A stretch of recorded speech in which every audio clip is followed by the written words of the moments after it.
Hello అందరికీ welcome back to my channel Mahinetra 181.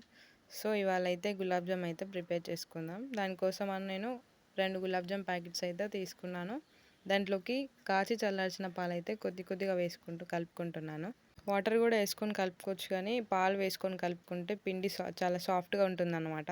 ఇలా కలుపుకున్న పిండిని అయితే ఒక 10 మినిట్స్ అయితే పక్కన పెట్టేసుకోవాలి. ఆ తర్వాత అయితే క్రాక్స్ రాకుండా చిన్న చిన్న బాల్స్ కానీ అయితే ఇలా అయితే చేసుకొని పక్కకు పెట్టుకోవాలి.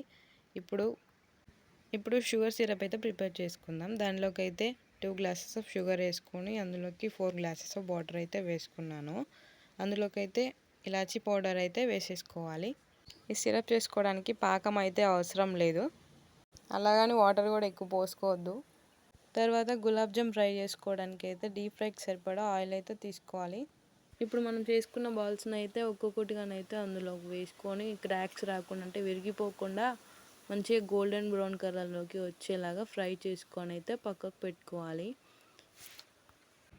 తర్వాత మనం ముందుగా రెడీ చేసి పెట్టుకున్న షుగర్ సిరప్లోకి అయితే ఈ గులాబ్ జామ్లను అయితే వేసేసుకోవాలి. అంతే, గులాబ్ జామ్ అయితే రెడీ అయిపోతుంది. సో ఈ వీడియో అయితే మీకు నచ్చినట్టయితే నా ఛానల్ని సబ్స్క్రైబ్ చేసుకొని లైక్ చేసి కామెంట్ చేయండి. బాయ్ అందరికీ.